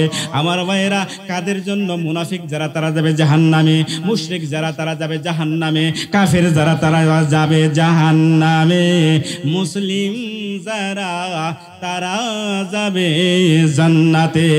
জোরে বলেন আল্লাহু আকবার। আল্লাহু আকবার বলতে কোনো সমস্যা আছে বলেন? এখন কি 5ই আগস্টের আগে নাকি? তাহলে এত স্লো মোশনে আল্লাহু আকবার কেন? লিল্লাহি তাকবীর, মাশাআল্লাহ। আল্লাহু আকবার বললে কি লাভ? একটা হাদিস আর একটা হাদিস, লম্বা একটা হাদিস হবে, এটা শোনাতে হবে। আন আবি সাঈদ আল খুদরি রাদিয়াল্লাহু আনহু, আবু সাঈদ খুদরি রাদিয়াল্লাহু, একজন বিশিষ্ট সাহাবী, তিনি বর্ণনা করেন, ক্বালা ক্বালা রাসূলুল্লাহ সাল্লাল্লাহু আলাইহি সাল্লাম, আল্লাহর নবী বলেন, ইয়াকুলুল্লাহু তাআলা ইয়াউমাল কিয়ামা, কিয়ামতের দিন আল্লাহ রাব্বুল আলামিন আদম আলাইহিস সালামকে ডাক দিবে। ভালো করে খেয়াল করে শুনবেন। ইয়া আদম, ও আদম তুমি কোথায়? আদম বলবে, লাব্বাইক অসাদাইক, ও আল্লাহ আমি তোমার বান্দা হাজির হয়ে গেছি, তোমার কাছে আমি সুখ চাই, শান্তি চাই, সুখ শান্তির প্রত্যাশী, আমি তোমার কাছে হাজির। কি গো আল্লাহ, কি বলো, শোনো, কি বলতে চাও? আল্লাহ রাব্বুল আলামিন বলবেন, ও আদম তোমার জন্য একটা গুরু দায়িত্ব আমি দিয়ে দিতে চাই, যদি আমি আল্লাহ সেটা পারি তারপরেও আমি তোমাকে বলবো। কয় কি গো আল্লাহ, বলে দাও, কি বলে দাও? কয় তোমার যে প্রিয় সন্তানগুলো আছে, এই সন্তানগুলোর মধ্যে কারা জান্নাতি যাবে, কারা জাহান্নামে যাবে, তাদেরকে তুমি আলাদা করে দাও। কয় আখরিজ বাসান্নার, আলাদা করে দাও। খেয়াল করবেন, ভালো করে শুনবেন। জাহান্নামে যাবে যারা, তাদেরকে আলাদা করো, জান্নাতে যাবে যারা, তাদেরকে আলাদা করো। আল্লাহর নবী আমাদের পিতা আদম আলাইহিস সালাম তখন বলবে, আল্লাহ ওমা বাসুন্নার, ও আল্লাহ কয়জনকে আমি জাহান্নামের জন্য মনোনীত করব, কয়জনকে মনোনীত করব? খেয়াল করে শুনুন, জাহান্নামের আলাদা করতে বলছে। কিয়ামতের মাঠে কয়জন মানুষ সেদিন হাজির থাকবে? খেয়াল করছেন কি? এই পৃথিবীতে তৈরি হয়েছে কবে, সেদিন থেকে শুরু করে আজ পর্যন্ত পৃথিবীর মানুষ বর্তমানে কত একজন বলতে পারবেননি? এখন প্রায় 900 কোটি। একজন বলেছেন 850 কোটি থেকে 900 কোটি মানুষ, 900 কোটি, চারটিখানি কথা নয়। তাহলে পৃথিবী তৈরি থেকে পৃথিবী কবে শেষ হবে থেকে তা কি কেউ জানে? কত মানুষ পৃথিবীতে? আদম আলাইহিস সালাম বলবে, আল্লাহ পৃথিবী তৈরি থেকে শেষ পর্যন্ত not million billion, billion billion নয়, ট্রিলিয়ন ট্রিলিয়ন রে ভাই, বিলিয়ন ট্রিলিয়নের হিসাব দেওয়ার সময় এখন নাই। কত মানুষ পৃথিবীতে আছে আপনি অনুমান করতে পারেন? আল্লাহ ওমা বাসুন্নার, এই মানুষগুলোর মধ্যে থেকে কয়জন মানুষকে কোন রেশিওতে, কোন অনুপাতে আমি জান্নাতের জন্য এবং জাহান্নামের জন্য ভাগ করব গো আল্লাহ? আল্লাহ রাব্বুল আলামিন নিজেই বলবেন, মিন কুল্লি আলফিন তিসআমিয়াতিন তিসআতু তিসইন, শোনো 1000 জনের কাছ থেকে 1000 জনের মধ্য থেকে তুমি কি করো? 999 জনকে জাহান্নামের জন্য বের করো। 1000 জনের মধ্যে 999 জন জাহান্নামী, একজন যাবে জান্নাতি। এই ঘোষণা যখন হবে তখন কিয়ামতের ময়দানের অবস্থাটা কেমন হবে? এটা কোরআন মাজিদের একটি আয়াতের মিস্তরি হাদিসটা তৈরি। আল্লাহর নবী বলেন, তাদাউ কুল্লু জাতিন হামলিন হামলাহা। এই যখন ঘোষণা হবে 999 জন জাহান্নামী, একজন জান্নাতি, কিয়ামতের ময়দানটা এত ভীত সন্তুষ্ট অবস্থায় সৃষ্টি হবে রে ভাই, যে মহিলার গর্ভের বয়স কেবলমাত্র 6 মাস কিংবা 3 মাস, তার সময় হয় নাই, ও যেন বয়ে গর্ভপাত ঘটিয়ে দিবে। আল্লাহ রাব্বুল আলামিন বলেন, ওই সময় এমন হবে যে ছোট লোকগুলো সঙ্গে সঙ্গে বিদ্যা হয়ে যাবে। আল্লাহর নবী বলেন, ওয়াতারান নাসা সুকারা, হে রাসূল আপনি তাদেরকে দেখবেন তারা যেন পাগল হয়ে গেছে। জাহান্নামের কথা শুনে মানুষগুলো যেন পাগল হয়ে গেছে। কয় না, ওরা পাগল হয় নাই। ওয়ামা হুম বিসুকারা, তারা পাগল হয় নাই। ওয়ালাকিন আযাবাল্লাহি শাদীদ, বরং আল্লাহর আযাব এত কঠিন। এই কথা শোনার পর মানুষগুলো পাগলের মতো হয়ে গেছে। সাহাবাদের মধ্যে পিন নীরবতা, কেউ কিছু বলে না, সবাই কান্না বিজড়িত অবস্থা, চোখ দিয়ে তাদের অনল বর্ষণ হচ্ছে, হৃদয়টা তাদের বিগলে হয়ে গেছে, তারা ভয়ে ভীত হয়ে গেছে। হাই হাই কয় কিরে, কিয়ামতের ময়দানের হিসাব তো বড় জটিল। 999 জন জাহান্নামী, একজন মাত্র জান্নাতি। এক সাহাবা জিজ্ঞেস করলো, ইয়া রাসূলুল্লাহ আইয়ুনা রাজুলুল ওয়াহিদ, ইয়া রাসূলুল্লাহ ওই যে আপনি যে বললেন একজন জান্নাতি, এই হিসাবটা তো বুঝি নাই, হিসাবটা একটু বুঝিয়ে দেন। আল্লাহর নবী বুঝলেন সাহাবাদের অবস্থা খুব খারাপ, তারা মেন্টালি ডিসপেয়ার হয়ে গেছে, তারা তো ভেঙে পড়েছে। তখন বললেন, ও আমার সাহাবীরা শুনো, আবশিরু, আমি তোমাদেরকে একটা সুসংবাদ দেই, ইন্না রাজুলাম মিনকুম ওয়াহিদ, তোমাদের মধ্যে থেকে হবে একজন, আর ইয়াজুজ মাজুজ একটা জাতি হবে, তাদের কাছ থেকে নিমো আমি 1000। জোরে বলেন আল্লাহু আকবার। এরপর আল্লাহ রাব্বুল আলামিনের নবী কি বলেন শুনেন, শুনো রে সাহাবীরা, শুনো, তোমরা কি একবার জিজ্ঞেস করবে না, এই যদি এশিয়া হয় ভালো কথা, কিন্তু কিয়ামত, পৃথিবী শুরু থেকে কিয়ামত পর্যন্ত যত মানুষ জান্নাতে যাবে, তোমরা আমার উম্মতি মুহাম্মদি কয়জন যাবে একটু শোনো। ইয়া রাসূলুল্লাহ বলে দিন কয়জন উম্মতি মুহাম্মদি যাবে? শোনো, যত মানুষ জান্নাতে যাবে, আরজু আনতাকুনা রুবা আহলিল জান্নাত, যত মানুষ জান্নাতে যাবে তার 4 ভাগের 1 ভাগ হবে তোমরা আমার উম্মতি মুহাম্মাদি। জোরে বলেন আল্লাহু আকবার। আমি আল্লাহু আকবার বলতে বলি এই জন্যেই, এখানে রাবি বলেছেন হাদিসে যখন নবী এই বর্ণনা দিলেন, যত মানুষ পৃথিবীতে আসবে সেদিন কিয়ামতের ময়দানে সমস্ত মানব জাতিকে এক জায়গায় একটা ময়দানের মধ্যে জড়ো করবে। ফায়ুনাদি মুনাদিন, একজন আহ্বানকারী সেদিন আহ্বান করতে থাকবে, আইনাল্লাযী তাতানাজাফা যুনুবাহুম আনিল মাজাজে, ও কিয়ামতের ময়দানে উপস্থিত মানুষ যারা, শুনো গো, তোমাদের মধ্যে এমন কোন মানুষ আছে কি যে তার জানুদেশকে, তার পিঠকে, তার বুটকে, তার বুককে রাত্রি বেলায় বিছানার মধ্যে ঠেকায় নাই? এমন কারা কারা আছো গো, একটু দাঁড়াইয়া যাও। তার মানে কি বুঝাইছে? রাত্রিবেলায় শয় নাই, রাত্রিবেলায় পিঠ বিছনার মধ্যে ঠেকায় নাই, তার মানে কি রাত্রিবেলায় দাঁড়াইয়া আল্লাহ রাব্বুল আলামিনের ইবাদত করছে। আমার আল্লাহ বলেন, ফাতাহাজ্জাদ বিহি নাফিলাতাল লাকা আসা আইয়াবআসাকা রাব্বুকা মাকামাম মাহমুদা। জোরে বলেন আলহামদুলিল্লাহ। আল্লাহ রাব্বুল আলামিন বলেন, ও রাসূল আপনি কি করেন? ফাতাহাজ্জাদ বিহি, একটু তাহাজ্জুদ করেন, দ্যাট ইজ উইল বি নফল ফর ইউ, আপনার জন্য এটা এক্সট্রা হয়ে যাবে, নফল হয়ে যাবে। এমন করে আপনি তাহাজ্জুদ করেন, করলে লাভটা কি শুনেন। ফাতাহাজ্জাদ বিহি নাফিলাতাল লাকা সাইয়াবাসাকা রাব্বুকা মাকামাম মাহমুদা, এটা আপনাকে মাকামে মাহমুদের মধ্যে পৌঁছে দেবে। জোরে বলেন সুবহানাল্লাহ। এখন একটা প্রশ্ন জুন করে যুক্ত হলো, তাহলে মাকামে মাহমুদটা কি হতে পারে কিনা বলেন? শুনেন, মাকামে মাহমুদ কি বলি, আল্লাহ রাব্বুল আলামিন কাল কঠিন কিয়ামতের ময়দানে যখন মানুষের মধ্যে মিজানের পাল্লা ধরবেন, তিনি বিচার করবেন, এই চেয়ারের মধ্যে তিনি বসবেন, কুরসির মধ্যে তিনি বসবেন, তার সামনে পিছে কিছু থাকবে, কিন্তু তার পাশাপাশি কেউ বসার মতো ক্ষমতা কারো কোনোদিনই হবে না। ওই পাশে জিবরিল আলাইহিস সালাম দাঁড়িয়ে থাকবে, এই পাশে আমাদের নবী মুহাম্মদুর রাসূলুল্লাহ সাল্লাল্লাহু আলাইহি সাল্লাম দাঁড়িয়ে থাকবে। তিনি কি করবেন বলেন তো? বুঝেন না? সুপারিশ করবেন, সুপারিশ করবেন। যে স্থানে দাঁড়িয়ে নবীজি গুনাহগার উম্মতের জন্য সুপারিশ করবেন, ওই স্থানটার নাম হলো মাকামে মাহমুদ। জোরে বলেন সুবহানাল্লাহ। ভাইরা আমার, আমাদের দেশে একটা আইন আছে, কেউ যদি কোনো মানুষকে খুন করে, সর্বোচ্চ হায়ার কোর্ট সুপ্রিম কোর্টে যে তার যদি মৃত্যুদণ্ড হয়, হয় কিনা বলেন? এদেশে একটা নিয়ম আছে, রাষ্ট্রপতির কাছে যদি প্রাণ ভিক্ষা করে তাইলে তারে কি মাফ করে দেয় কিনা? এই আইনটাই গর্হিত আইন। কোন মানুষ কোনোদিন কোন মানুষের কাছে প্রাণ ভিক্ষা করতে পারে না। এই প্রাণ ভিক্ষা করা হলো শিরক, এর ঈমান থাকবে না। এই জন্য আমাদের জাতীয় নেতৃবৃন্দদেরকে যেদিন ফাঁসি দেওয়া হয়, প্রত্যেককেই বলা হয়েছিল তুমি একটা মার্সি পিটিশন করো, একটা প্রাণ ভিক্ষার দোয়া করো। অনেকেই বলে দিয়েছে না না, ওরা কারা, ওই লোকের কাছে আমি জীবন ভিক্ষা করতে পারি না, কারণ আমার জীবনের মালিক হলেন আল্লাহ। এইটাই হলো ঈমানদারের পরিচয়। যা হোক, বাংলাদেশের আইন আছে সেটার কথাই বলছি।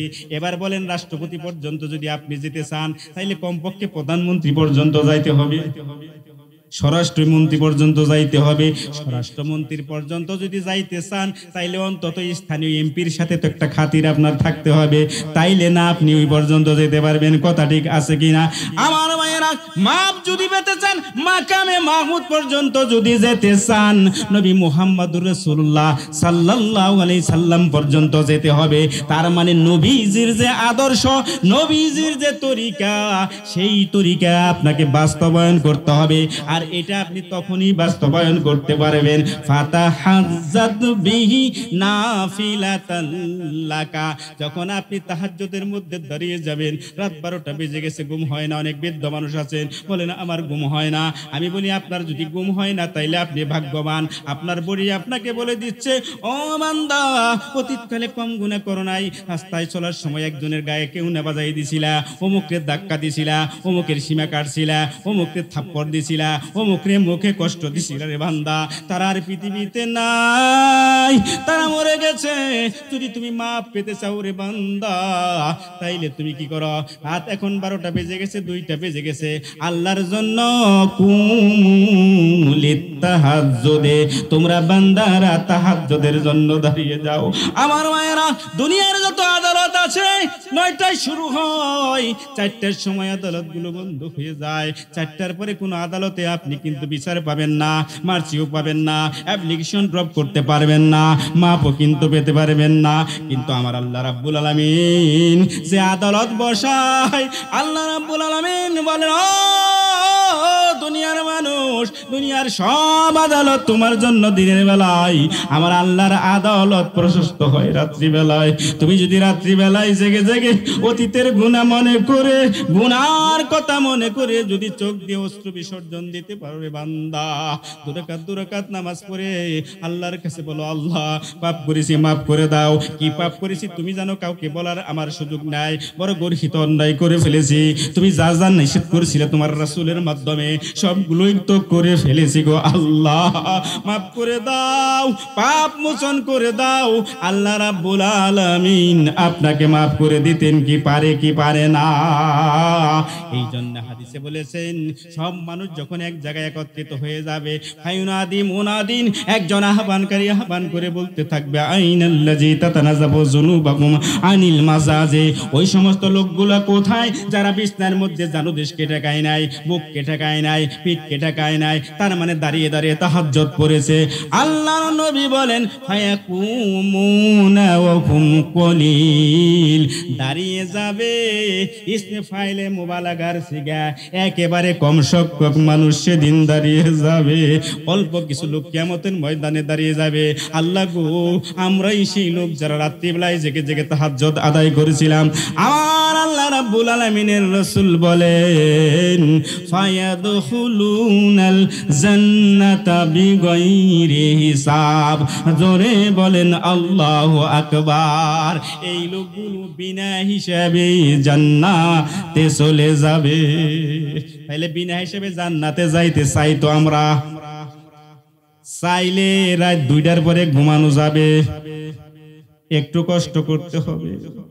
মনে করছেন মরবেন না, মরে তো যাবেনি, বুড়া তো হয়েছে নি, যে কোনো সময় মরবেন, কথা ঠিক আছে কিনা? তাইলে এখন থেকে প্রিপারেশন নেন, যা হয়েছে তো হয়েছে, এখন থেকে আমি রাত্রি বেলায় জেগে জেগে আল্লাহকে একটু একটু করে ডাকবো। এই কাজটা যদি আপনি করতে পারেন রে বান্দা, আপনি বিনা হিসাবে জান্নাতে যাবেন। এবার আসেন আরেকটা থিওরির মধ্যে ফেলে দেই, কারা কারা বিনা হিসাবে জান্নাতের মধ্যে যাবে। এইখানে ওই 3টা দোষের একটা দোষ এসে যাবে। এই জন্যই বলি আল্লাহ রাব্বুল আলামিন কুরআন মাজিদের মধ্যে বলেন সুম্মা আওরাসনাল কিতাবাল্লাযীনা ইসতাফাইনা মিন ইবাদিনা ফামিনহুম যালিমুন লিনাফসিহি ওয়া মিনহুম মুকতাসিদুন ওয়া মিনহুম সাবিকুন বিল খায়রাতি বিইজনিল্লাহ। শুনেন, কিয়ামতের ময়দানে যখন বিচার শুরু হবে, এটা তাফসীর ইবনে কাসিরের একটা বর্ণনা আমি আপনাকে দিচ্ছি। বিচারের মধ্যে আল্লাহ তো আলিমুল গায়ব, সব জানেন না। ফেরেশতারা হাজির করবে একটা একটা গ্রুপ। সর্বপ্রথম যারা হাজির করবে সেটা হলো একেবারে উপরের সারির উম্মত, সিদ্দিক আকবর, ওমর রাদিয়াল্লাহু, উসমান ইবনে আফফান, আলী হায়দার, এই জাতীয় সাহাবা তাবিঈ যারা ফার্স্ট ক্লাসের ঈমানদার, তাদেরকে আল্লাহ রাব্বুল আলামিন কিয়ামতের ময়দানে ফেরেশতারা উপস্থাপন করবে, চকচকা চেহারা। আল্লাহ জানেন, জানার পরে জিজ্ঞেস করবেন ফেরেশতারা, এরা কারা? আল্লাহ, এরা তোমার সেই পরহেজগার নৈকট্যশীল বান্দা যারা ইচ্ছাকৃতভাবে জীবনে কোনোদিন অন্যায় করে না, অন্যায় বিনা হিসেবে জান্নাতে দিয়ে দাও। সুবহানাল্লাহ। আরেক দল লোককে আল্লাহ রাব্বুল আলামিন হাজির করবেন, ওয়ামিনহুম মুকতাসিদুন, তারা হলো মাঝামাঝি শ্রেণীর। কই এরা কারা? কই আল্লাহ, এরা তোমার সেই বান্দা, এরা গুনাহও করেছে, এরা ভালোও করেছে, ভালোও করেছে, গুনাহও করেছে। কই তাই নাকি? কই সোজা হিসাবের মাধ্যমে maaf করে দাও। সুবহানাল্লাহ। আমার মায়েরা, লাশ যে দলটাকে হাজির করবে, কালো কুৎসিত চেহারার মানুষগুলো আল্লাহর দরবারে হাজির করবে। আল্লাহ রাব্বুল আলামিন জিজ্ঞেস করবেন ফেরেশতারা, রে এই লোকগুলা কারা? কয় আল্লাহ, এই লোকগুলো এমন হতভাগা লোক, দুনিয়াতে আপনার কোনো ইবাদত বন্দেগী করতে পারে নাই, খালি পাপ আর পাপ, এদের জীবনে ভালো কাজ নাই বললেই চলে। কয় বুঝলাম, অনেক দুষ্ট লোক এরা। জিজ্ঞেস করে দেখো, বাজিনে দেখো, এদের ডায়েরিটা আমার সামনে উপস্থাপন করো, তারা কি জীবনে কোনোদিন শিরক করছে কিনা? কয় আল্লাহ, এই জায়গায় তারা ভালো, অনেক পাপ করেছে কিন্তু জীবনে কোনোদিন শিরক করে নাই। কয় আমি ওদেরকেও maaf করে দিলাম। সুবহানাল্লাহ। তাহলে জান্নাতে যাওয়ার শর্ত ঈমান ভালো করা। ঈমান ভালো রাখার 1 নাম্বার শর্ত হলো শিরক না করা, 2 নাম্বার শর্ত হলো কুফরি না করা, 3 নাম্বার শর্ত হলো মুনাফিকি না থাকা। কথা কি বুঝতে পেরেছেন? তাইলে মুনাফিকি করা যাবে না, শিরক করা যাবে না, কুফরি করা যাবে না। এইটুকু নিশ্চয়তা যদি আমি আপনি দিতে পারি, তাইলে আশা করা যায় রিমান্ড খাওয়া শেষ হলেও অন্তত একবার না একবার আমরা কোথায়? জান্নাত। আমরা যে হতভাগা ঈমানদার, এইটুকু তো দাবি আমরা করতে পারি এবং চেষ্টা করতে পারি কিনা বলেন? সবাই তো চেষ্টা করবেন। শিরক সমাজের রন্ধে রন্ধে ঢুকে আছে। এই জন্য আল্লাহ রাব্বুল আলামিন শেষ আয়াতটার তাফসীর করে আমি আজকের কথা শেষ করব, 10 মিনিট সময় লাগবে। আল্লাহ রাব্বুল আলামিন বলেছেন, ফামান কানা আরজু লিকা রাব্বিহি, ও নবী আপনি বলে দেন, তোমাদের মধ্যে যে যে চায় আল্লাহর সাথে সাক্ষাৎ করতে, জোরে বলেন সুবহানাল্লাহ।